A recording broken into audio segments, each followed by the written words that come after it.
Who do you think you are questioning me like that? The older man barked, his voice sharp and indignant. I didn't flinch, keeping my gaze steady as I replied. Mr. Nguyen, I said, my tone measured.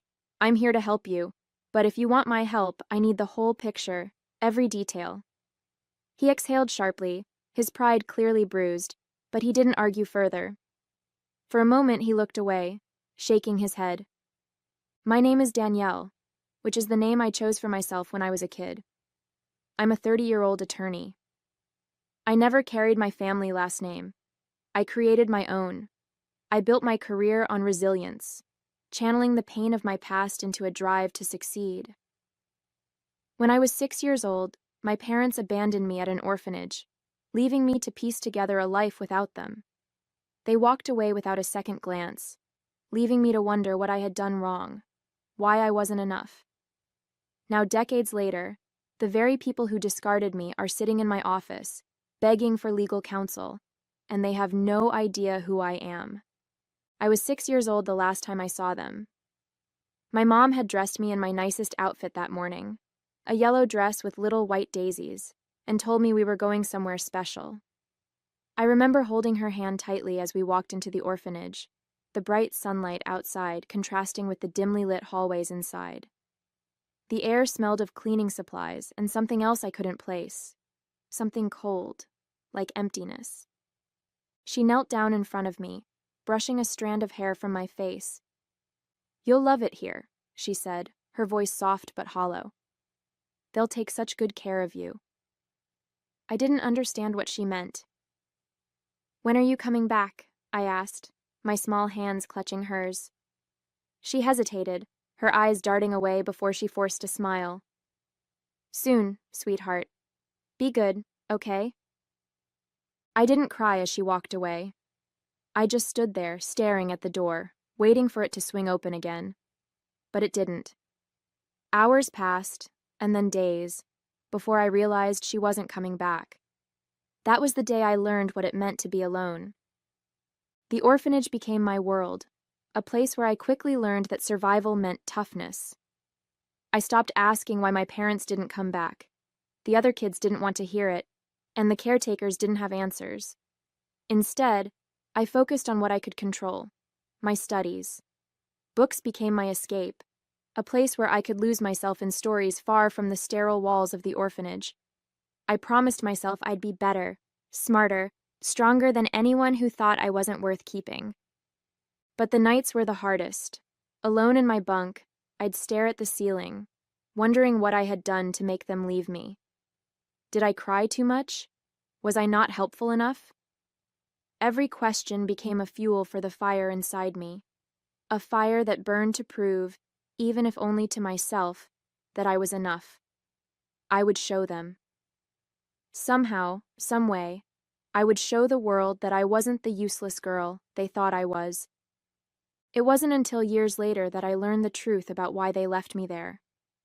The orphanage director, a kind but overworked woman named Mrs. Patel, had pulled me aside when I was about 10. She'd been there the day my parents dropped me off, and she'd always seemed to feel sorry for me in a way I didn't fully understand. Danielle, she said gently, sitting me down in her small, cluttered office. You're old enough now to know why your parents brought you here.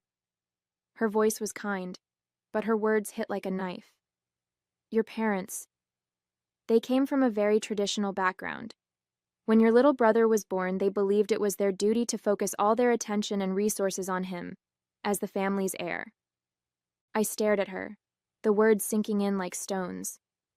But I'm their daughter, I said, my voice trembling. Why didn't they want me too? Mrs. Patel sighed, her eyes filled with sympathy. It's not about what you did or didn't do, Danielle. It's about them and their beliefs. It's wrong, so very wrong. But they thought they were doing what was expected of them. That night, as I lay in bed, the reality of their rejection hit me in full force.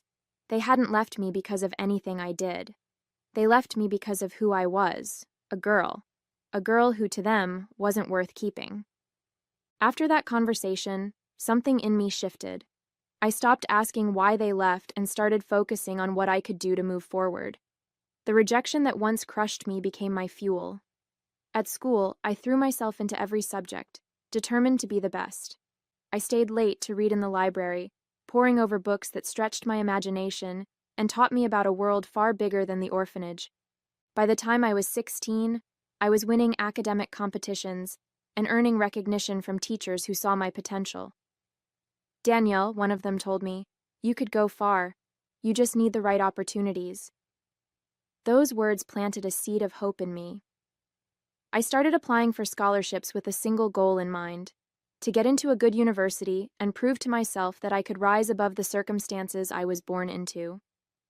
When the acceptance letter from a prestigious school came in the mail, I held it in my hands like it was a golden ticket. It wasn't just a chance to study, it was my way out. The orphanage threw a small party in my honor, and Mrs. Patel, who had always been my quiet supporter, hugged me tightly. "You've earned this, Danielle," she said. "Now go show the world what you can do." College was a whirlwind. For the first time in my life, I was surrounded by people who believed in me, or at least respected what I brought to the table. My professors noticed my drive, and my peers were drawn to my focus and determination. I took every opportunity that came my way: internships, leadership roles, and study groups that pushed me to the limit. Law school followed, and while it was grueling, I thrived on the challenge. I learned to channel my emotions into my work, using my own story to connect with the cases I studied. I knew what it was like to feel powerless, and I wanted to make sure others didn't have to feel the same. By the time I graduated, I had offers from some of the best firms in the country. I chose a firm in New York that specialized in helping underserved communities, a place where I could make a difference while building my career. Through it all, I kept my past a secret. It wasn't out of shame. I had nothing to be ashamed of, but because I wanted people to see me for who I was now, not the girl who had been left behind. Every step I took felt like a victory, a reminder that I had become someone my younger self could be proud of. It was during my second year at the firm that I met Mark.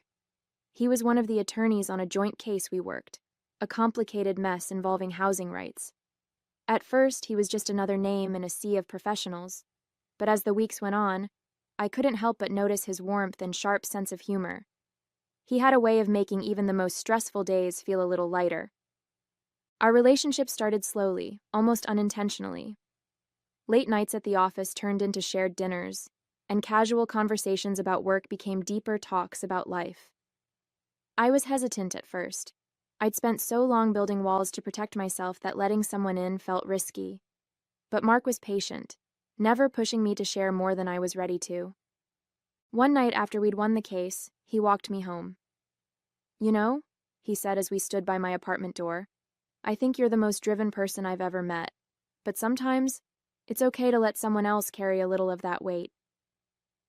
His words stayed with me long after he left, and for the first time in years, I felt like maybe I didn't have to do everything alone. As things between Mark and me grew more serious, we started talking about the future, what we wanted in life, where we saw ourselves in 5 or 10 years. For the first time, I allowed myself to imagine having a family, something I had avoided thinking about for so long. Mark wanted kids, and so did I, though the thought scared me. I didn't want to repeat the mistakes my parents had made, but with him, it felt possible. It didn't take long for us to realize that building the life we dreamed of would require more than just hard work. Between student loans, rent, and the cost of living in New York, our combined incomes were stretched thin. We both worked long hours, but the idea of starting a family someday made the financial gap seem even larger. Mark was supportive, always reminding me that we were a team. "We'll figure it out together," he said one night as we pored over budgets and savings plans at the kitchen table. But I couldn't shake the feeling that I needed to do more, to push myself even harder to ensure our future was secure. I loved my work at the firm, helping people who felt powerless, using the law to stand up for those who couldn't fight for themselves. It gave me purpose. But the truth was, it didn't pay much. Mark and I weren't struggling, but we weren't building the kind of financial security we needed to start a family either. And as much as I cared about my clients and the mission of the firm, I knew I couldn't ignore the practical side of things forever. One evening, as I reviewed my growing list of cases, I realized something had to change. It wasn't an easy decision. I'd spent years carving out a place for myself in the world of public interest law. But the more I thought about it, the more I knew it was time to move on. I needed to think about the future, not just mine, but ours. Over dinner that night, I told Mark what was on my mind. "I've been thinking," I said, swirling my fork in my pasta, "about applying to some bigger firms. Corporate law, maybe." He looked at me with a mix of surprise and concern. "Are you sure? I know how much you love what you're doing now." "I do," I admitted, "but it's not enough. If we want to start a family someday, we need to plan for it. I want to give our kids the kind of stability I didn't have growing up." He reached across the table, taking my hand in his. "If it's what you want, I'm with you," he said simply. "I know you'll succeed anywhere." As I updated my resume and started researching bigger firms, another thought began creeping into my mind, one I'd spent years pushing away. My family, the people who had abandoned me. I'd told myself I didn't need them, that I was better off without them in my life. But now, with the prospect of starting my own family, I found myself wondering, who were they? What kind of life did they build without me? I didn't know much about them, just fragments of stories I'd pieced together over the years. Mrs. Patel had once mentioned that they were wealthy, part of a prominent community. That fact had always stung. They hadn't left me because they couldn't afford to raise me. They left me because they didn't want me. The bitterness was hard to shake, but curiosity had started to outweigh the pain. I needed to know more. The next day, I called the orphanage. Mrs. Patel had retired years ago, but the new director, a woman named Claire, was kind and eager to help. "We still have some of your records," she said. "Why don't you come by? Maybe we can talk about what you're looking for." I agreed, my stomach tightening as I hung up the phone. I wasn't sure what I'd find, but I knew I had to take the first step. A few days later, I found myself walking through the familiar gates of the orphanage. It had been years since I'd last been there, but the sight of the weathered brick walls and the faint sound of children playing in the distance brought back a flood of memories. Claire, the director, greeted me warmly, her kind smile putting me at ease. "Come on in, Danielle," she said, leading me to her office. I pulled some files I thought might be helpful. We sat down, and she placed a thin folder on the desk between us. My hands trembled slightly as I opened it, scanning through the pages of handwritten notes and forms from when I was first admitted. "Your parents," Claire began gently. "They came from a very well-off family. From what I can gather, they owned several businesses and had a prominent position in their community." She paused, gauging my reaction. "They didn't leave you because of financial hardship." I nodded, swallowing the lump in my throat. I'd suspected as much, but hearing it confirmed was still a blow. "Do you have anything else about them?" I asked, my voice steadier than I felt. Claire hesitated before sliding a photocopy of a newspaper article across the desk. It was a feature on the Nguyen family, a story about their success, their growing company, and their perfect, polished life. There was a photo of them, my parents, older now but unmistakable, standing proudly next to a young man I knew had to be my brother. They looked so complete, so whole, like I'd never existed. After leaving the orphanage that day, I felt like I'd been split in two. One part of me was desperate for answers, while the other screamed to let it go. What good would it do to dig up the past? They'd made their choice, and I'd made mine. I had worked too hard to let their rejection define me any longer. I shoved the folder of information into a drawer at home and decided to focus on my future instead. A few weeks later, my efforts paid off. I received an offer from a top corporate law firm, exactly the kind of job that could provide the stability I needed to start the life Mark and I had been dreaming of. The pay was incredible, and the opportunity to work on high-profile cases was everything I'd hoped for. When I told Mark, his face lit up with pride. "I knew you'd get it," he said, pulling me into a hug. You deserve this, Danielle. I threw myself into the new role, determined to prove myself all over again. The work was challenging, but I thrived on the pressure. Long hours in the office left little time to dwell on my family or the questions I'd left unanswered. For a while, it seemed like I'd made the right choice, leaving the past where it belonged. A couple of years passed, and life changed in ways I hadn't imagined. Mark and I welcomed our daughter, Mia, into the world, a tiny, perfect bundle of joy who turned our lives upside down in the best possible way. Becoming a mother brought out a side of me I didn't know I had. I wanted to give Mia everything I hadn't had growing up: unconditional love, security, and the unwavering knowledge that she was wanted. At the same time, my career was flourishing. I had become one of the youngest senior attorneys at the firm, handling major clients and earning a reputation for my precision and drive. The long hours were still there, but with Mia waiting for me at home, I found a new balance. Mark was my rock, stepping in whenever I needed to stay late or prepare for a big case. We were building the life we'd dreamed of, one built on mutual respect and love. And yet, every so often, in the quiet moments when I'd rock Mia to sleep, a shadow of the past would creep in. I'd think about the choices my parents made, about how they'd left me behind without a second thought. Holding Mia in my arms, I couldn't fathom how anyone could do that to their child. I pushed the thoughts away, telling myself it didn't matter. I had my family now, the one I'd chosen, the one that mattered. One morning, I walked into my office, coffee in hand, ready to dive into another packed day of meetings and case prep.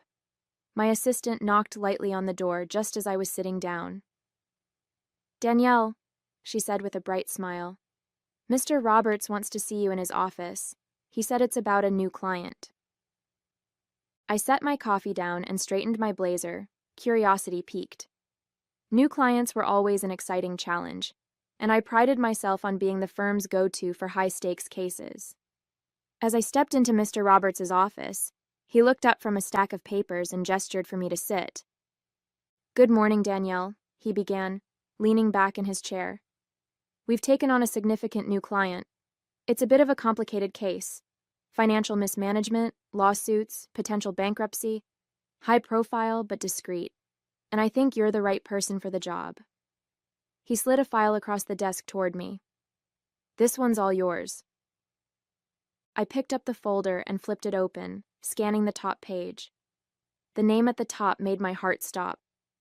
Nguyen Holdings, my parents' business. My breath caught in my throat as I stared at the familiar name, the memories of the orphanage and that faded newspaper article rushing back all at once. I looked up at Mr. Roberts, struggling to keep my face neutral. "Thank you," I said evenly. "I'll get started right away."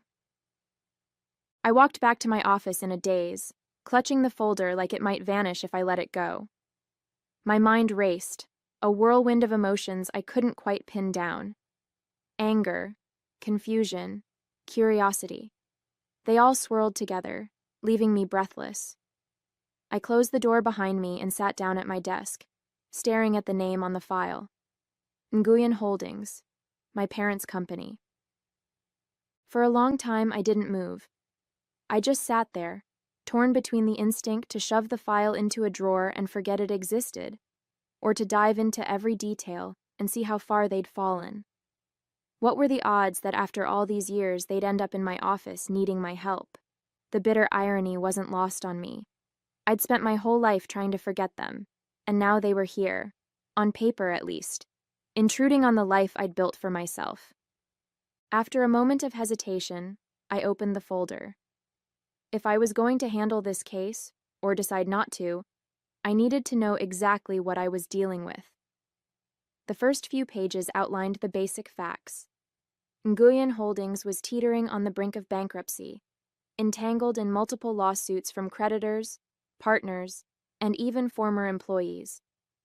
It was a financial disaster, the kind that screamed of neglect and mismanagement.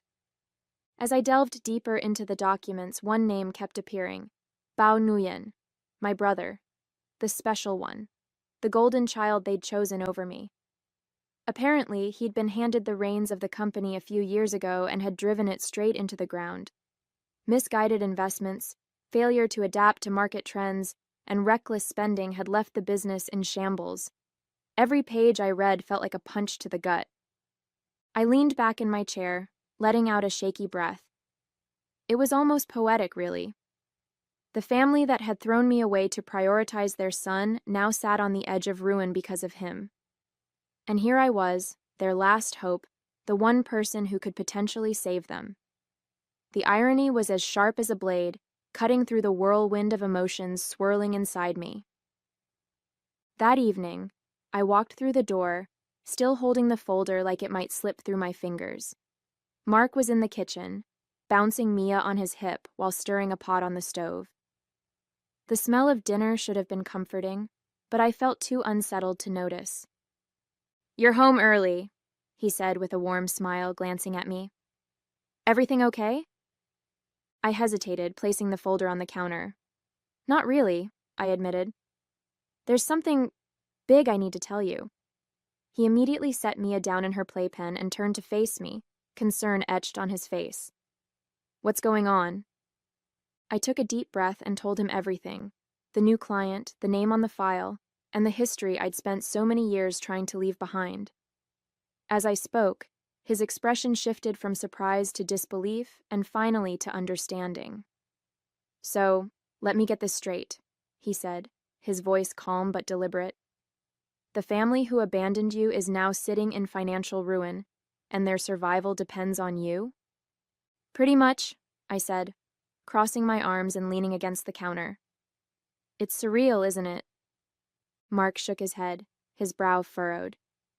"What are you going to do? Are you even considering taking the case?" I sighed, running a hand through my hair.